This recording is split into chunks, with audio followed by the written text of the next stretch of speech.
Alright guys, we're going to be on Abby in the WZ131, and I do show Abby quite a bit, but I want to bring you guys this video, this specific replay, because it's a close game, and there's several adjustments that I have to make, decisions I have to make, right, that really, in my opinion, got us the win, right? Like, I think the decisions I made definitely led us to claiming victory, and I feel like if I wasn't in this game, it probably was going to be a loss, right? So from the beginning on Abbey, from the south spawn, I always take this location to counter enemy lights that are going to push up into the middle of this map. Now, the Type 62 kind of gets a lucky shot on me here. I'm trying to go behind the building, and he hits the corner of my tank kind of on the move, which it is what it is, man. You're not going to be able to stop this all the time, so I just take the hit and move on, right? But I'd like to give my team information, so at least the T-52 knew that the Type 62 was going to be here.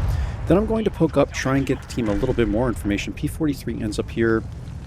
You can call this a lucky shot that I get into him. He doesn't hit me, and now we just have to kind of hold this area, right?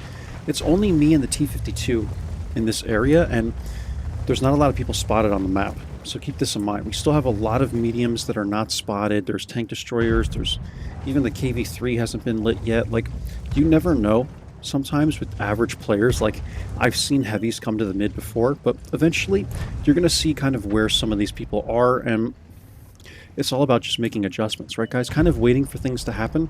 I'm poking up here, and what I like to do is try and run along this little edge by the rocks here. And you can actually knock these trees down, and it'll keep you relatively safe from anybody poking in this area and tank destroyers sitting in the back, right? And then what I like to do is aim at people that are in this area, the T-34-85M. A lot of people do not know about this angle, and that's why I'm specifically showing it to you and how I kind of adjusted here. And I noticed that the T-34-85Ms were pushing pretty aggressively into this area of the map, right, against my heavies, and these are easy shots, man, right? Like, I can hit these all day. I get spotted here, and I'm just making sure that no one has shots on me, right? Because when you sit right on this edge, it's usually tank destroyers won't be able to hit you here, because see how the rock works? But I'm just extra cautious, right? So we're going to try and continue taking these shots at the T-34-85Ms. I'm able to clean this guy up here, and this is how you get things done, man. We're really helping out the western portion of this map. Trying to see if I can get a shot in the IKV. I'm going to throw a blind shot here where the tank destroyers like to sit. And then I'm going to advance. Because my team has now won the western portion of this map, I would like to get into this little pocket, this little corner here that's in like D3. D4 maybe, I think it's more like D3. You climb into this area, guys, and it's very, very effective for trying to counter tank destroyers that are going to sit in this area and try to counter your heavies pushing in and your mediums and whatnot over here on the western portion of this map. So when you have CVS, this usually works a little bit better. You can sit in these bushes and try and spot enemy TDs here, and anyone who's going to try and push lower. I can't quite get the spots on these guys just because of game mechanics, right? But we're able to assist these guys by putting a shot into the Jackson and just kind of being here for the team. Now, IKV is kind of behind this building, so I know I can't really get shots at him. I'm kind of waiting to see who else is going to poke up here. The Hellcat is also here. These guys are both behind the building. It's unfortunate, man, but this is the way the map works. And now I'd like to try and start getting involved here. P-43 ends up cleaning up my guy. I want to see if I can get an angle on him from here.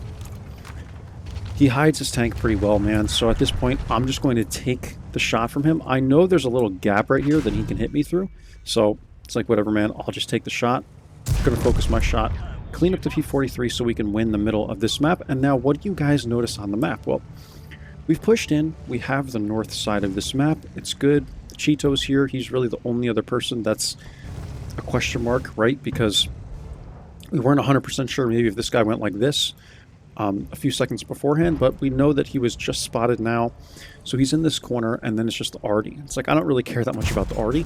I'm going to go ahead and now counter their push from the east. So this is why the middle of this map is so important, and I've explained this in other Abbey videos. Again, I know I do Abbey a lot, but I've understood, well, I should say I didn't always used to understand this map super well. Now that I understand the crossfire and all, I like bringing you guys videos on this map because it's a city map, right? It's a little bit different, but I know how to play it very well, and therefore I could show you why the middle is important and why you really need to get good angles on people, right? So I'm going to take a shot in the M12 in the meantime here. I'm going to put one into him there. That makes him a one shot for me later on, and we're just going to focus the KV-3 here, right? We want to keep putting shots into this guy, this gun. I put in the chat, this gun, bro. This gun, bro, FFS. And just going to keep focusing this guy. I mean, this is easy for me, right, man? Very, very easy. I can keep this guy lit from where I am and just keep putting shots into him, and it's an easy game, right? So we're going to keep hitting him, and then the Thunderbolt will appear. There he is. This guy's doing some weird stuff, trying to turn around in the cap and stuff. He sees me here, tries to put a shot my way. He misses. Going to put a shot into him. He bounces me. I think the Arty actually cleans him up or something. Yeah, FE304 cleans him up, and now we just have to go after the M12, guys. So I'm going to wait for him to take a shot because I knew I was spotted here. He takes that shot. Hit mine on the M12, and that's a GG, man. 10 KW and 8, 3 kills, 2338 damage visible. We did have a blind shot, though, 347 assist. That's it, guys. I'm still a little bit out of breath from my workout. I hope you don't mind. Like, I'm still trying to catch my breath, but I want to get a couple of these videos done before I have to go into work. So, just no time, man. I'm really trying to bring you guys these videos as quickly as I possibly can and get them done so that I can play my sessions again on Tuesday and Wednesday so I can do it all over again next week, right? But that's the game on Abby, and I think this really outlines how you need to play this map as a light tank, right? You really just need to use your mobility and put your gun in places where it's needed, right? And you can do this with any turreted vehicle. Like the plays that I made, you could do this with any turreted vehicle that has decent mobility, right? We played the mid, we played this corner, we played the upper mid, like we never really left this area of the map, but we were able to hit shots on pretty much the entire map, right?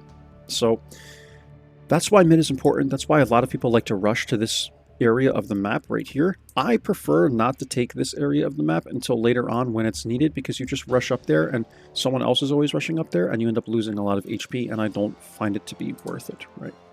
You guys know how I am about conserving my HP. So that's all. Let's get into the end plates. We did hit one blind shot here, 2566 damage, first class game, 347 assists, and we're second by damage here. Our Tiger P played a really good game. Charlie 562 from the Blava clan, B-Lava.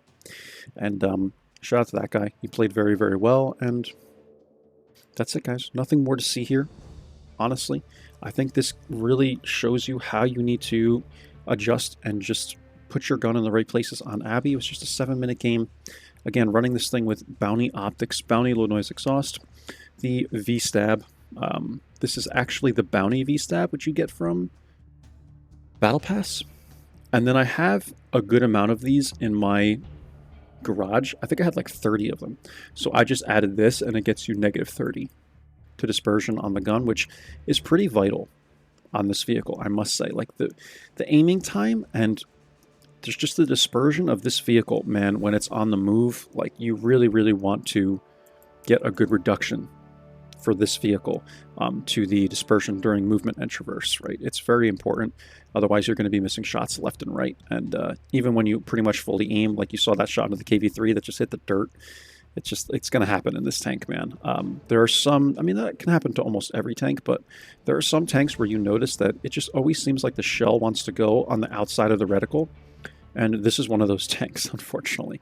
So that's the WZ131, guys, on Abby. I hope you enjoyed. Hope it helps you out, and I will catch you guys for the next one. Take care of yourselves. Bye-bye.